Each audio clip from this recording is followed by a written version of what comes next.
it's tiny little things, just the way you look at each other, the way you talk to each other. Maybe it's just a single 5-second hug in the morning. Mm-hmm. We're okay. Kids are good. I love you. Have a great day. We'll see you at dinner. You know, it's that kind of thing. Or just a quick text. Good morning. I hope you're doing good. I love you. Yeah. You know, that's all it sometimes takes. And you know, and sometimes you don't even want to do that. But yeah. I know there are times my wife just wants to strangle me, and that's okay. That's part of the deal. Yeah. Because on top of it being tougher romantically, you're both sitting at the bottom of an inverse pyramid scheme, where the more people you bring into this, the more money you pay out. Hi, everybody. I'm Abby Krisner. I'm Bill Crawford. And welcome to episode 5 of the Parentcast, which if you're watching the video cast, I'm in my running outfit today. That's right. You look very sporty today. Very sporty spice. We don't see Abby like this too much. No, because I've never been like this way before. Yeah. Which I did forget we were going to film an intro for it. But that being said, I thought it was kind of apropos because our guest on this Parentcast episode showed up and said, I didn't know we were doing video. I got my running stuff on because I'm going to go hit the trail, which... Scott Blasey like you've never seen him before. Man in bun and all. activewear. Activewear and man bun at the time because that was before he cut his hair. Total man bun. Well, it's funny how things change too, because I think when he said he was going to go running, I looked at him like I was going to throw up. I was like, oh God, who does that? Right. And now here you and I are training for the marathon. Running. We are running. Which, by the way, Bill's team's doing fine. I need you to use my code, iHeartWXDX, to save money on your marathon registration, which is on May the 5th, and we're going to be doing a iHeart Relay team together. So I think we're going to win this thing. I think we have a chance. Yeah. Really excited. With this episode of the Parentcast, I think this is a really cool instance of when you expect one thing and you get another. Because I thought having a singer-songwriter and member of the Clarks, Scott Blasey, on the Parentcast was going to be a chance for us to talk about raising kids creatively. Yes. Because I've seen his kids. Right, on stage with them. And singing, and they're talented already, and you're just thinking, wow, that's going to be a really cool perspective to just talk about how you let kids kind of grow into that. Yeah. We did cover that. Right. But I think who I thought Scott was changed dramatically after this episode. Yeah. He's just really... active. He's active in many ways. He's active. Didn't know he ran. And well, now, there's that, and now roller skating or rollerblading apparently. But he has a tremendous amount of influence in his daughter's lives. He's a present parent, and he's a stay-at-home dad. But additionally, he talks a lot about kindness towards his children, towards his spouse, and more importantly for parents, kindness towards themselves. And forgiving the... self-forgiveness. All the stupid things that you do or the things that you think are stupid as a parent that you realize happen to a lot of people. He had a really good centered message on how to kind of get through those strenuous periods and be kind and forgive yourself. I've talked to Scott a lot through the years, just, at DV events and seeing him around. And he's sort of inspired me because he's doing it all. He's stay-at-home dad. He's, juggling a professional life. He's got girls that are a little further down the path from where I am with my girls. So I've always just been interested to talk to him about that. But I feel like this podcast, and I don't want to, pump it up too much, but I just feel like I learned things about him and angles of him that I hadn't ever known or seen because, when you're just talking at an event or something, you don't really go deep with somebody. Right. You don't have time to. Right. But just finding out that, and he's such a humble guy and he didn't have any problem sharing his flaws and his failures, which if you're a parent and you're honest with yourself, there's just so many. I know. So it really was one of my favorite episodes. I think so, too. So I think you guys will enjoy this, a very cathartic and love-filled episode of the Parentcast with Scott Blasey.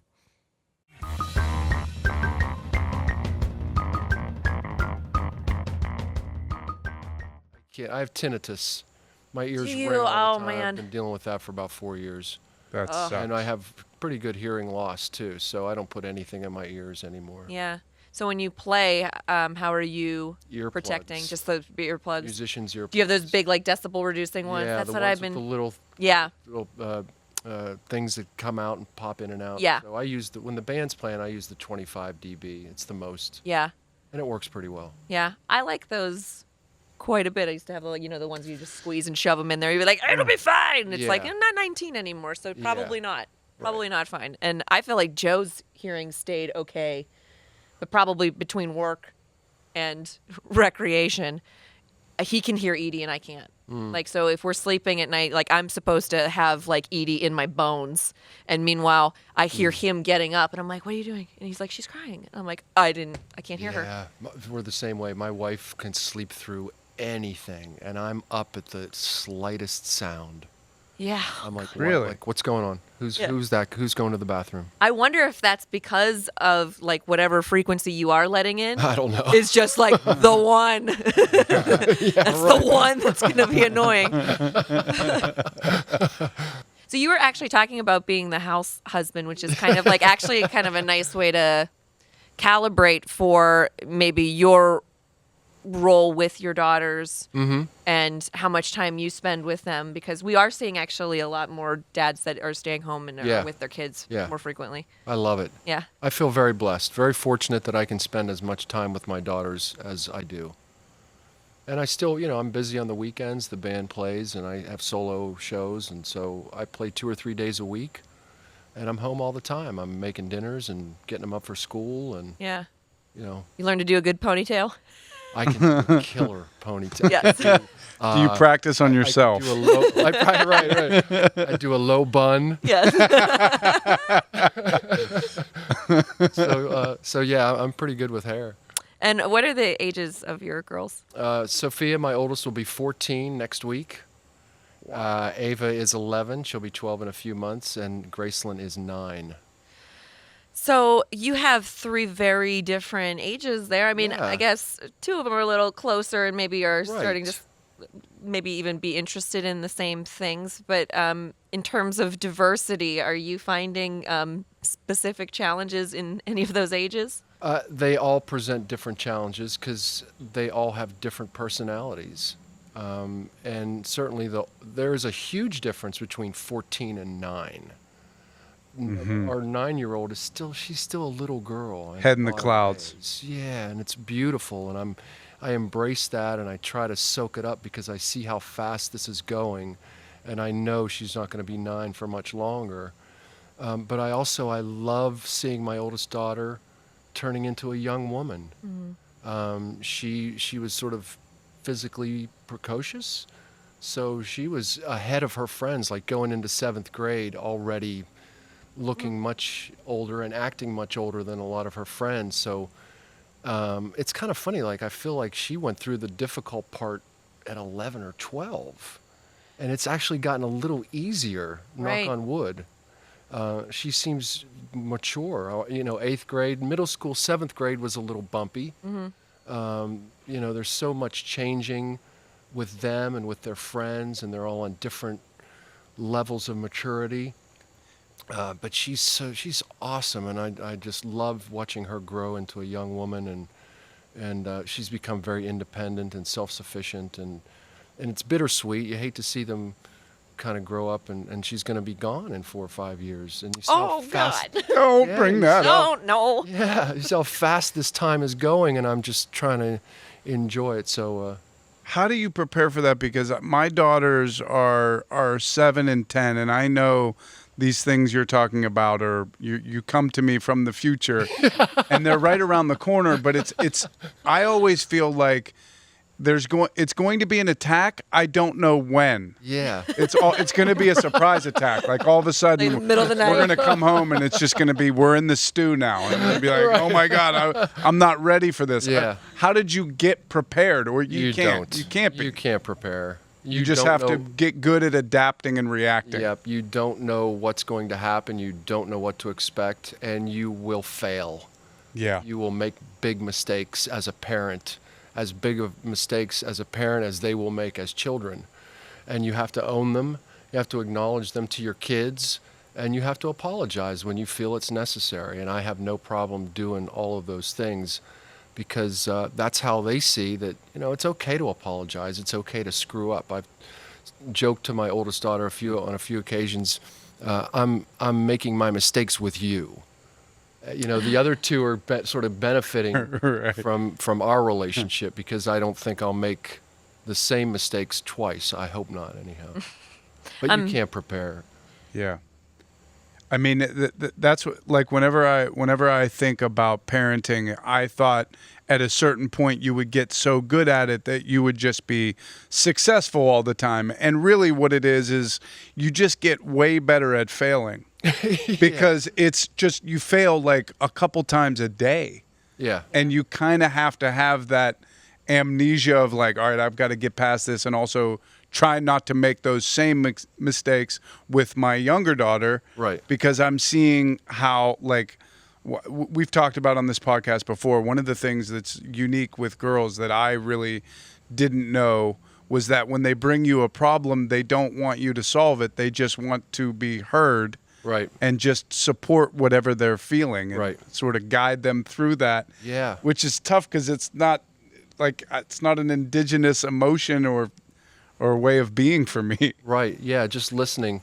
And it's wonderful that they want to talk to you at 13 and 14 years old. And you have to find, like, my oldest daughter, Sophia, loves to talk at night when it's time for bed. And part of me is like, babe, it's 10 o'clock. You have to get up in 8 hours or 8.5 hours. You need to get some sleep. Mm-hmm. But the other part of me that usually wins is like, she wants to talk to me. She wants to tell me about her friends. She wants to tell me about how her day went. I'm going to sit here and listen. I'm going to sit on the edge of the bed and let her go. And so that's key, is those lines of communication.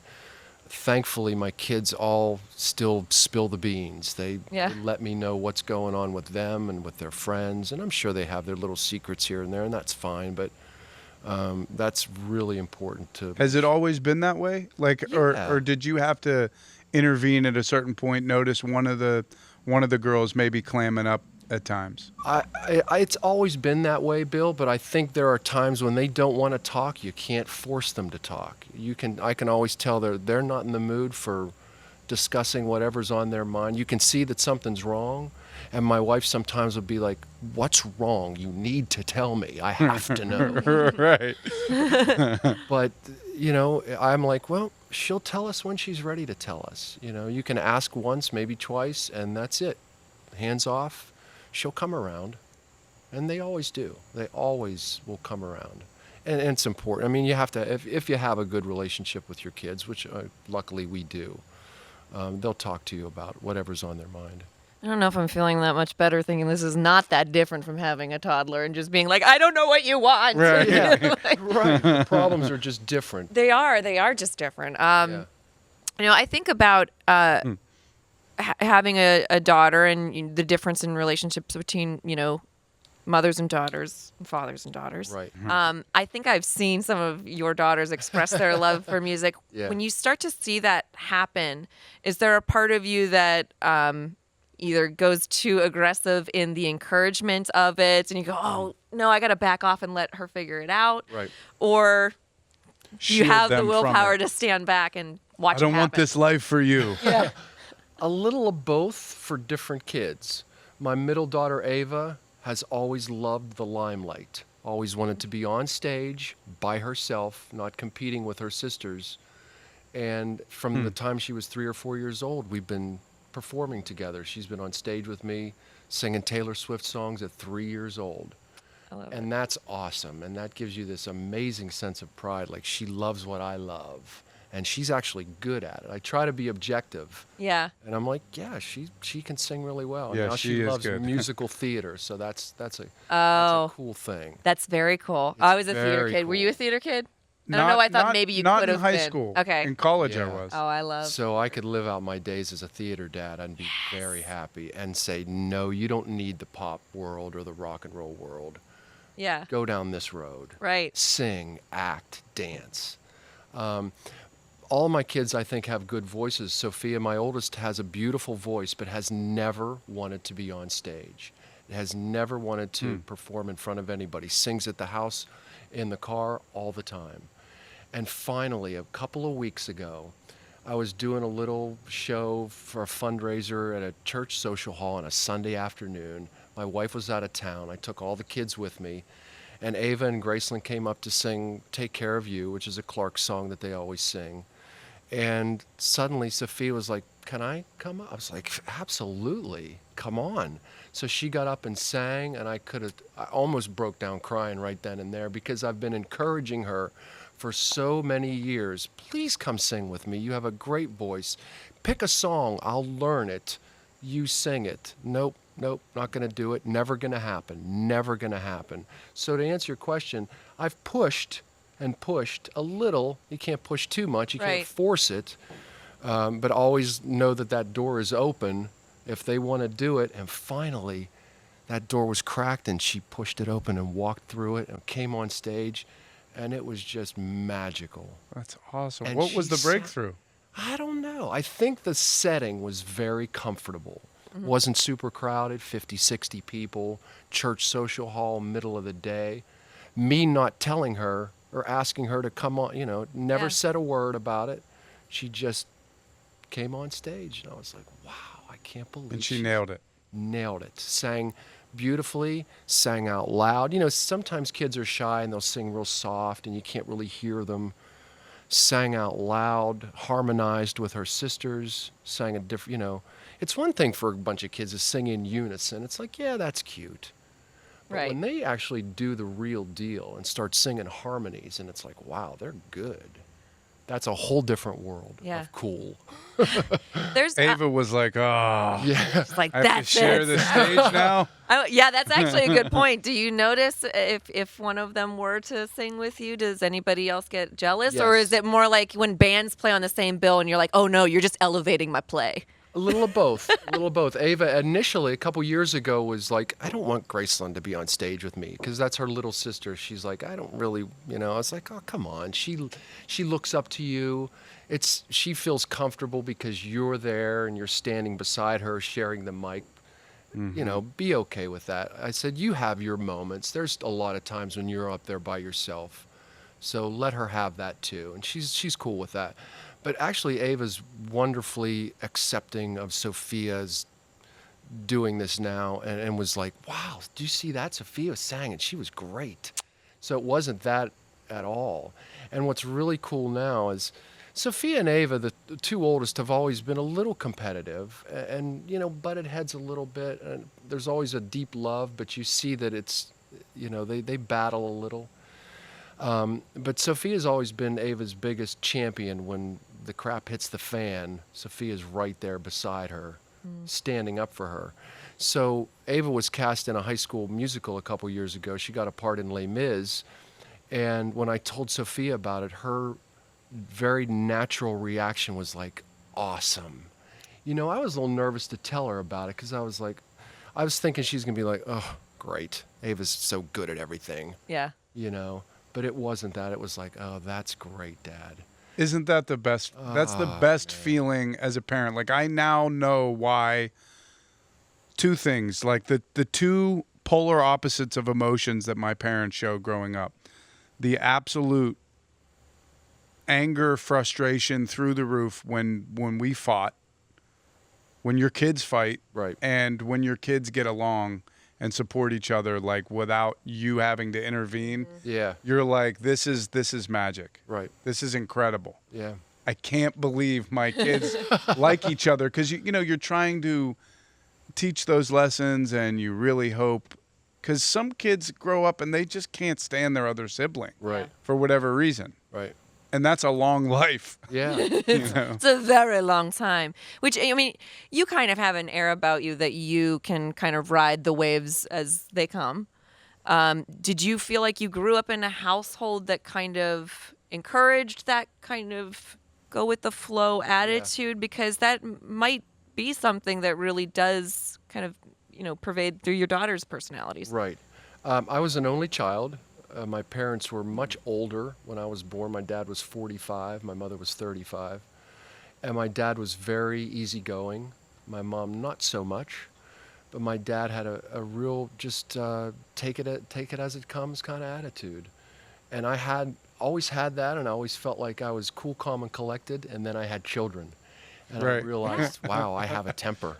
Yes. Yep. And but I hope that the cool, calm, and collected part of me, outweighs the temperamental, getting angry at them for fighting with each other or not doing the things that we would like them to do.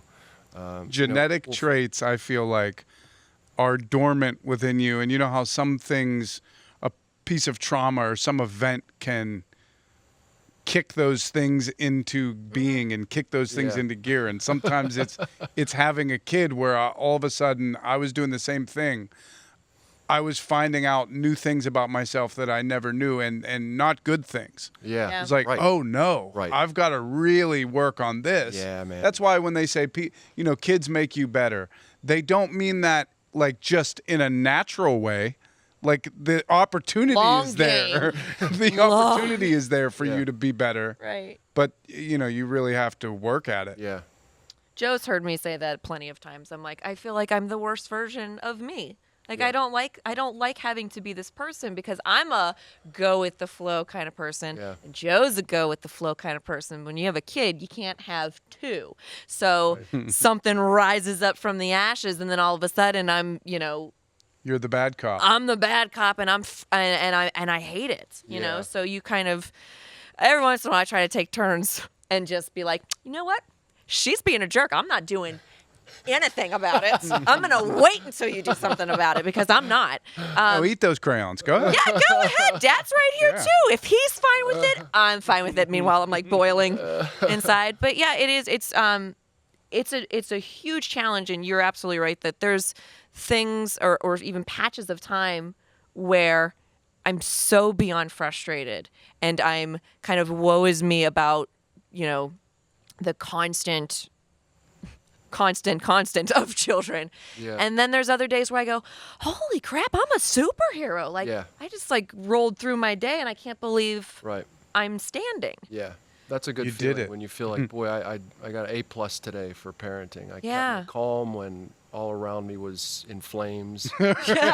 Right. And so it's tough. But then there have been other days where I've gone to bed just at the lowest point, thinking I made a bad situation worse by my actions. And you have to just say, you can't beat yourself up too much about it. You have to just say, tomorrow's a new day. I've just got to make this better. You got to make amends, whether or not it's apologizing to your wife or to your kids or to yourself, and just say, I screwed up and I've got to move on because nobody's going anywhere. Yeah.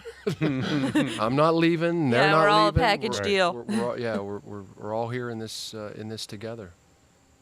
When you think about yourself as an artist, sometimes I think that if somebody is an artist and begins a family, there's this misconception that you are going to dry up, like you wouldn't never have enough to Lose write your about. You're edge, not out and doing the things that you got to do on your own time that might have led to experiences that make you want to write.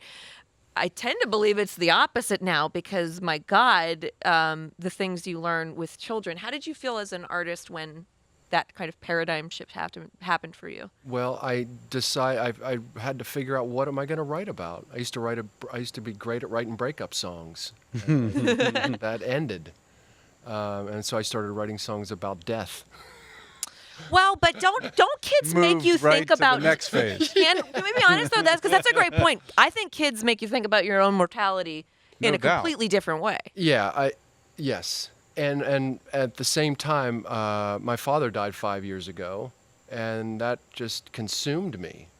And he was sick for 1.5 years or 2 years before he died. So that whole thing changed me profoundly in the way I viewed everything, my own life, my kids' lives.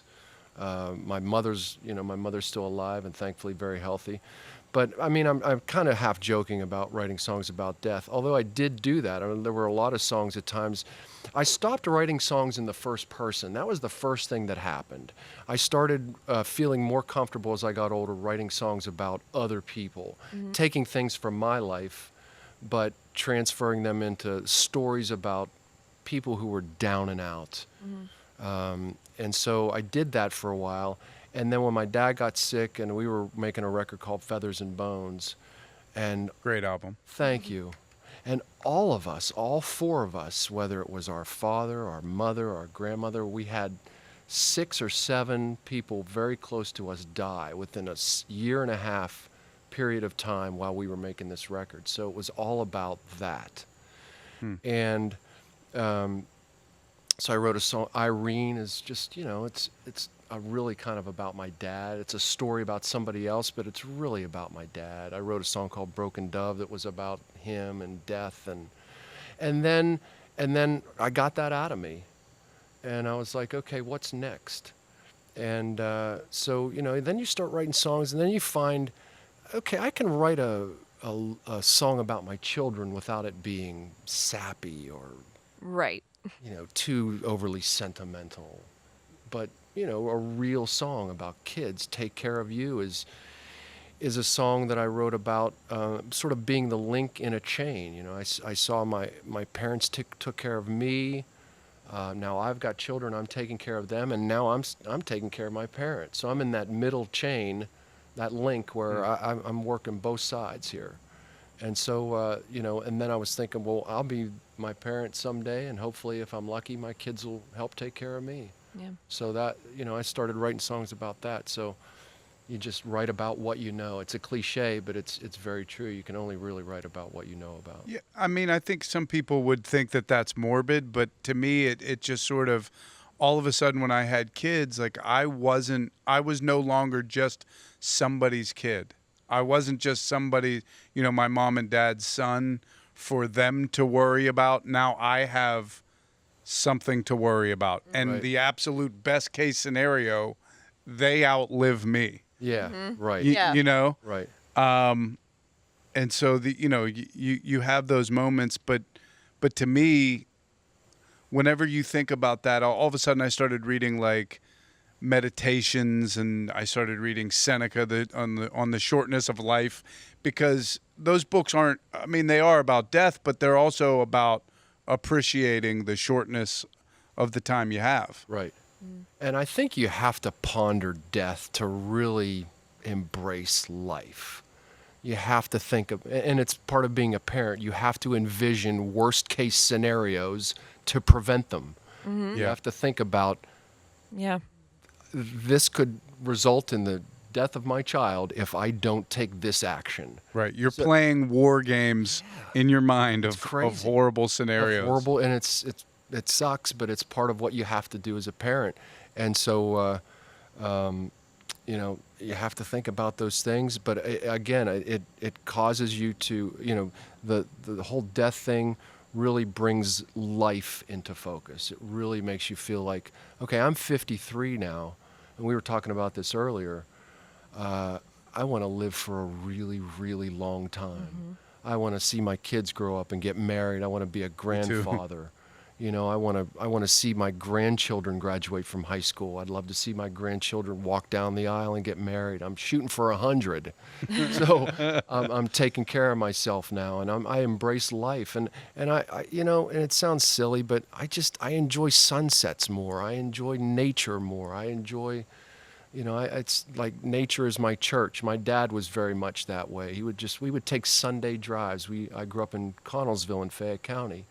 And on Sundays, we would pile into the Caprice Classic 454, and put Al Green on the 8-track, and we would just drive up into the mountains, up towards Ohiopyle and Seven Springs. And I just saw how Beautiful. my dad just loved being up there, and just that was his church.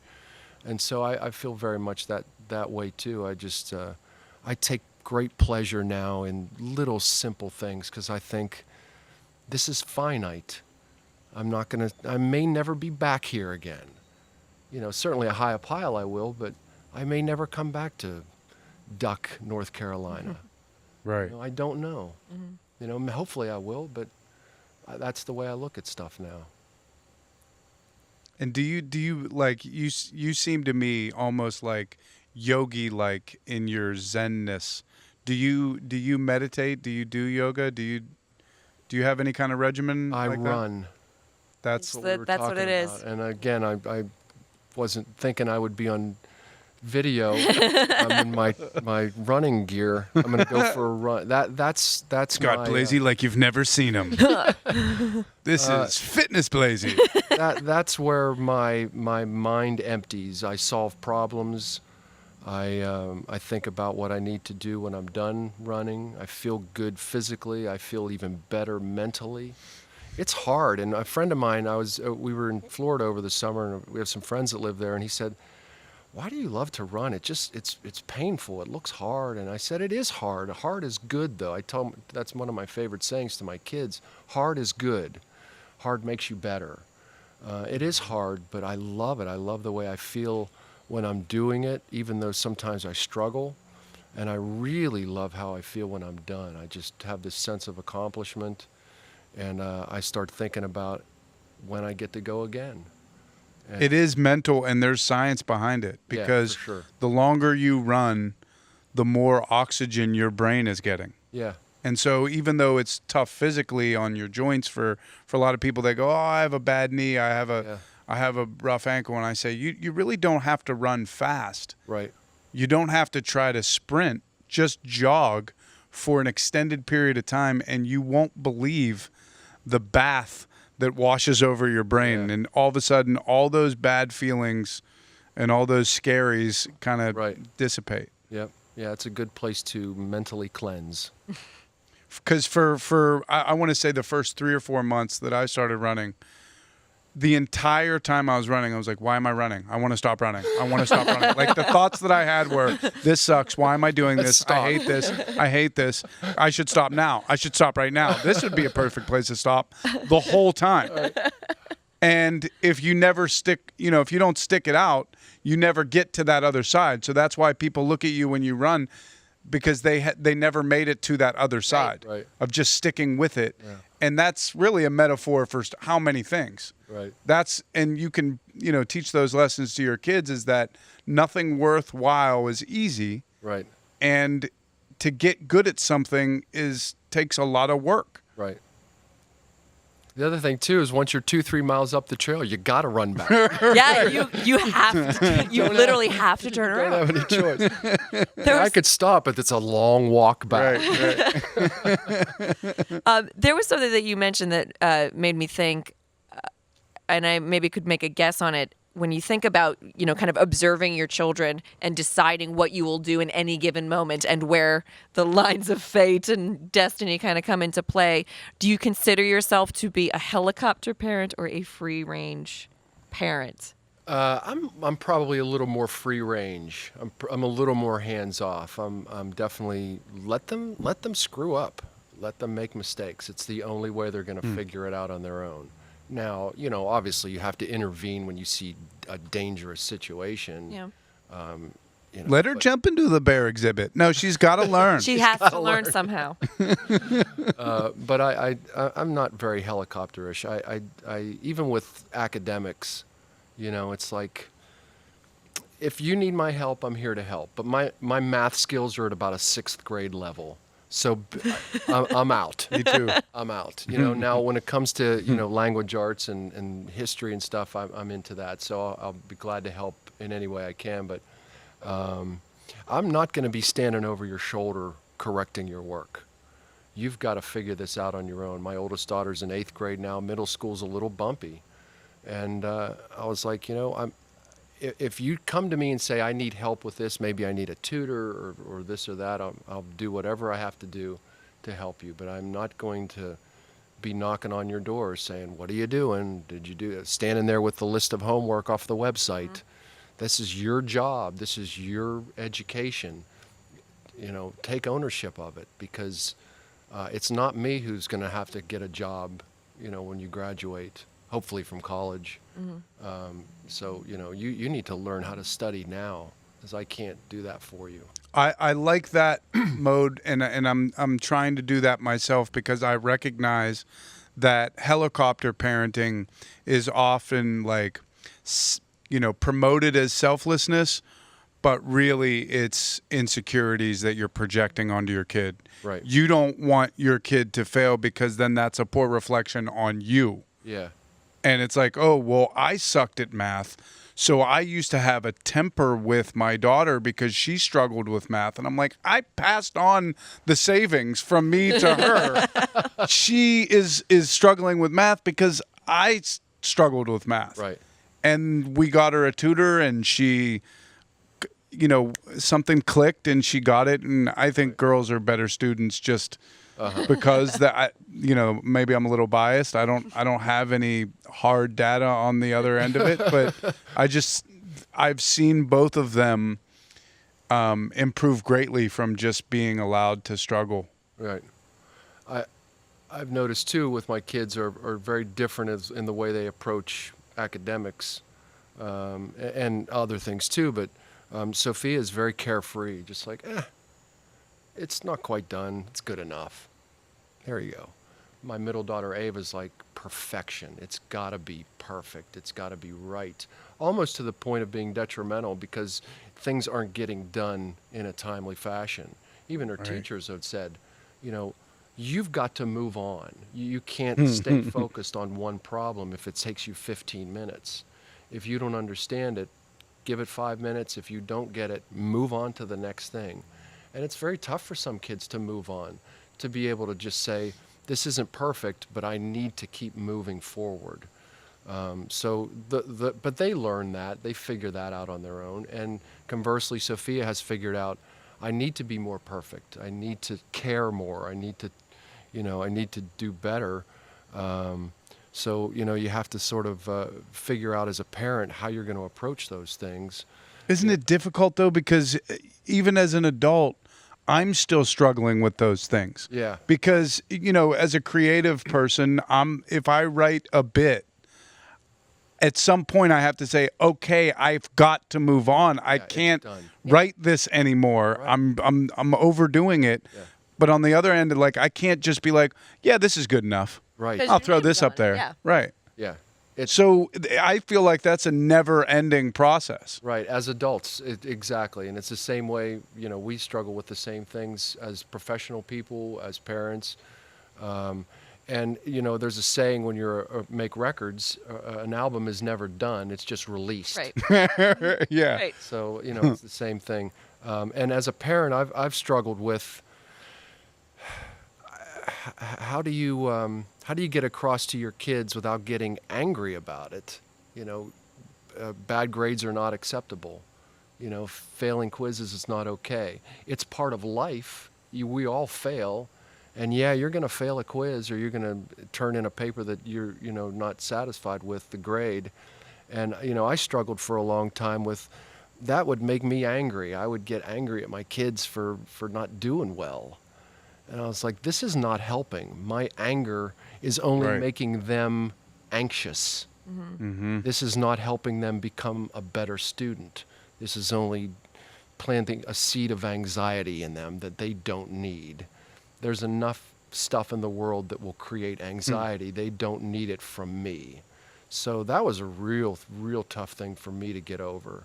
What did you find? What's your approach? Because I'm still doing that. I just, honestly, there was a turning point last year in 7th grade with Sophia where I got really, really upset about something. She went to school on the verge of tears. I dropped her off, and when she came home that day, we talked about it some more. She was really upset. She understood and took ownership of what she had done wrong. But made it very clear in a letter to me that she wrote very eloquently what I did wrong. And it was in very stark black and white. Yeah, I screwed up, but you overreacted to the nth degree. And she was absolutely right. And I looked in the mirror, I was like, I cannot do this to my kids. Again, going back to, I made a bad situation worse. I can't do this to my kids. I can't do this to my family. I have to be able to keep my temper under control. I have to understand that the things that they're doing that make me mad maybe are the things that I don't like about my own personality. Right. You know, that goes along with what you're saying, is you tend to really get mad about the stuff that you don't like in your own self, whether it's being 5 minutes late to everything or you know, whatever that may be. So that was a real eye-opener for me. And from that point on, I'm just like, I'm just not going to yell about it. I'm just, you know, there are times when a raised voice can be effective. Mm-hmm. Slightly raising your voice, making sure your point is clear and heard without being mean about it. We need to go.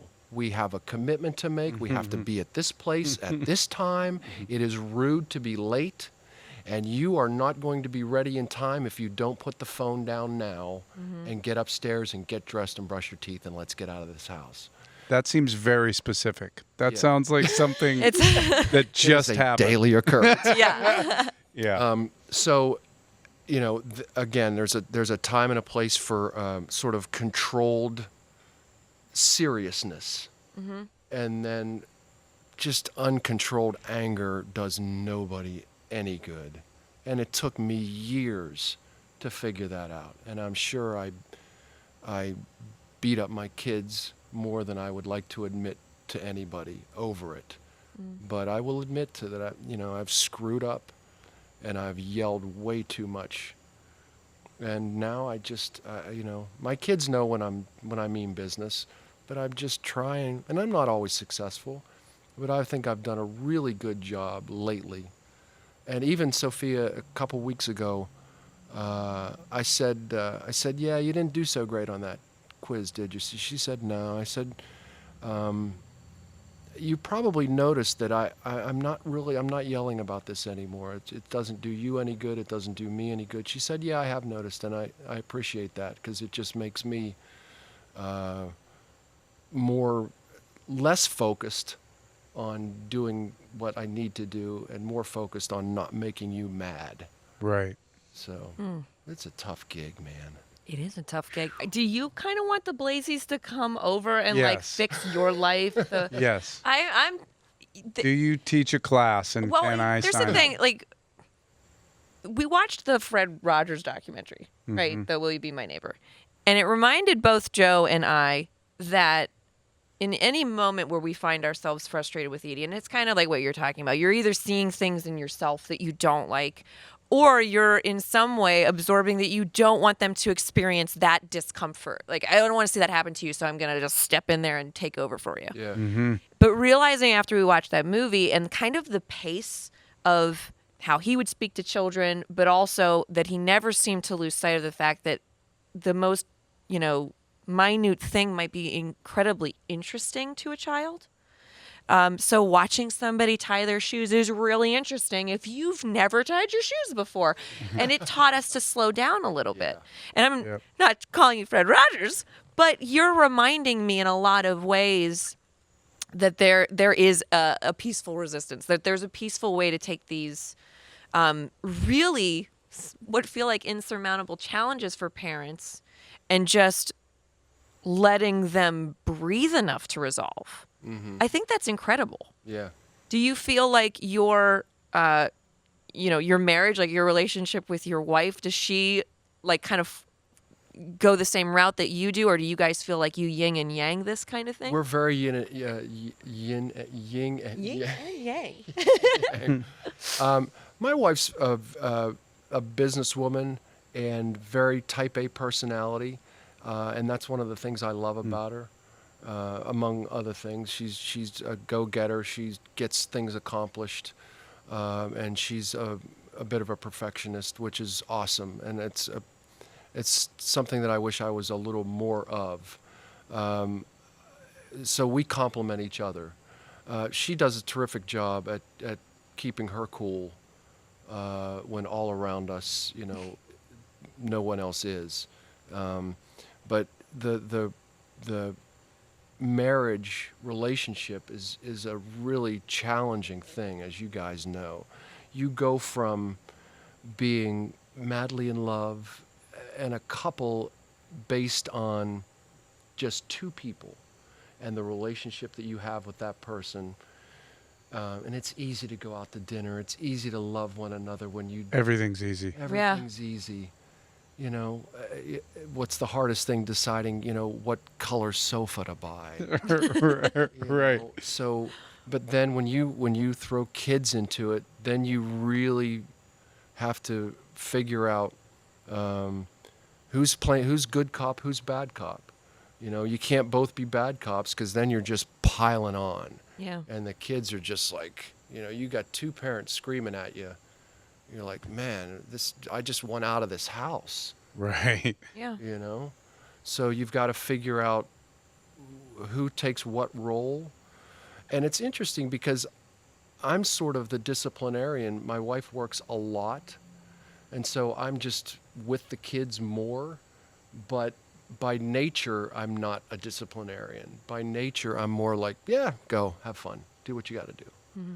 Whereas, But you can't be like that if you're with them all day. No, you can't. and my wife's more like, what do you mean you're going to let them do that?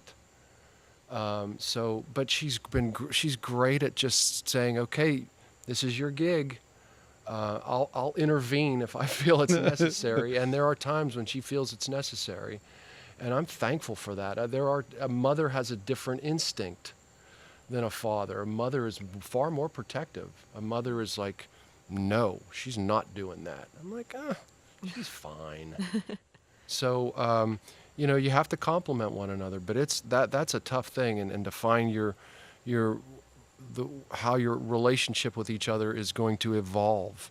And it changes from loving, lovey-dovey, you know, touching each other and just, you know, that affection. And then your focus is on your kids. Yeah. And at some point that'll come back around. Your kids will get older, and I look down the road and I think someday I see my wife arm in arm, hand in hand, on the beach. You know, what color sofa do you want to buy for our new home, honey? You know, we are 99 years old now. You know, I've been running. So I see it coming back around. But right now, you know, your focus is on raising kind, smart, healthy kids, and that isn't conducive to I don't want to say not a loving relationship, but a lovey-dovey. Your love language changes. Yes. So what in the beginning was your way of showing affection for one another changes. So I know that, like, when, you know, we were dating, you know, it was love letters, sending music to each other. It was just like all day bleeding hearts. I can't breathe if you're not with me. And you're laughing now because you should be, right? You know, and it's great, and it's still a beautiful thing. And I remember telling a friend of mine, actually, this past weekend, she's getting ready to get married. And I told her, I said, Joe and I, Joe is my soul, like, in that Joe is all of me in one person. I don't feel like there's a separation anymore. It just rolls from me right into him. We're just one.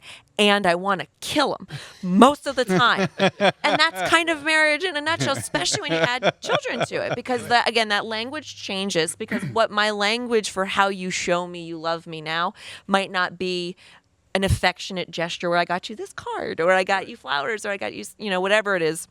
It might be, I need you to grab her as soon as you get in the door and give me 15. That might be it. Like, that might be the thing that speaks the volumes of, like, I know you love me. Yeah. That's how you show me now. So those things change, and sometimes we don't see them happening. And it's tiny little things, just the way you look at each other, the way you talk to each other. Maybe it's just a single 5-second hug in the morning. Mm-hmm.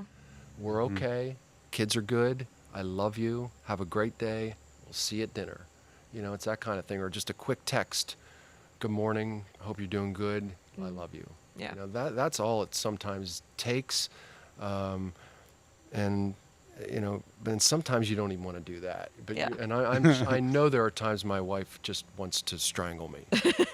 And that's okay. That's part of the deal. Yeah. Because on top of it being tougher romantically, you're both sitting at the bottom of an inverse pyramid scheme where the more people you bring into this, the more money you pay out.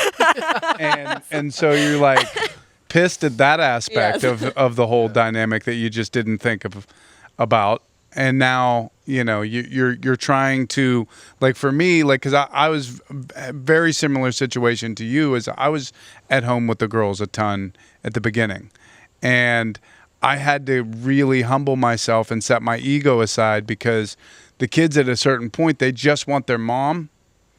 And it's like, yeah, no, I know whatever you're saying. Like, I want to talk to the manager, like, and I'm like, all right. And I have to, like, put my tail between my legs and go get the boss. Right. And that's funny because she is still the boss. She may No not doubt. she may not be the manager on the floor, Right. but Regional now. right.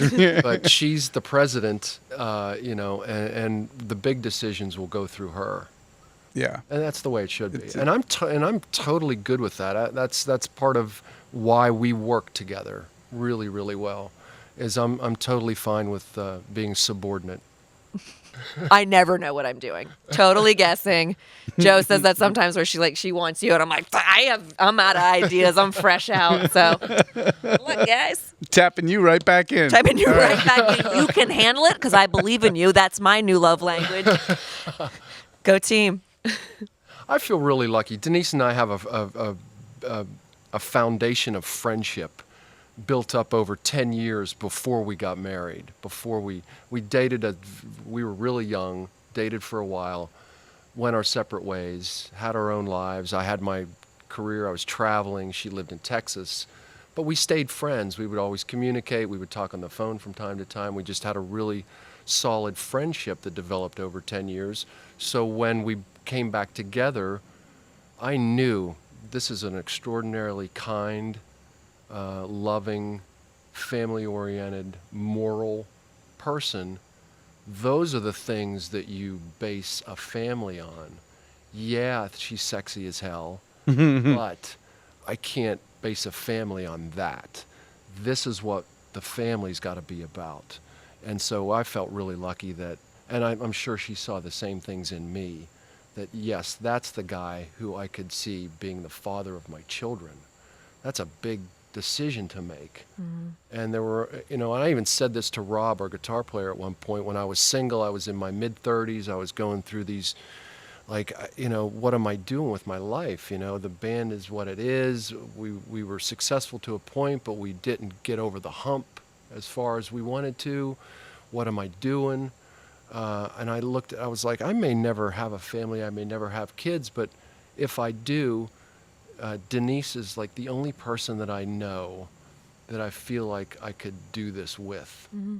And sure enough, a couple years later, fate intervened, and we were together, and she was pregnant before we even realized what had happened. So That's so awesome. I feel really lucky because parenting is hard in the best of circumstances, when you love the person that you're parenting with, and when you don't really have serious money concerns or health concerns. It's still tough. I can't imagine being a single parent. I can't imagine being a parent if my wife was ill or throwing those kind of curveballs into the situation. So I feel really, really lucky.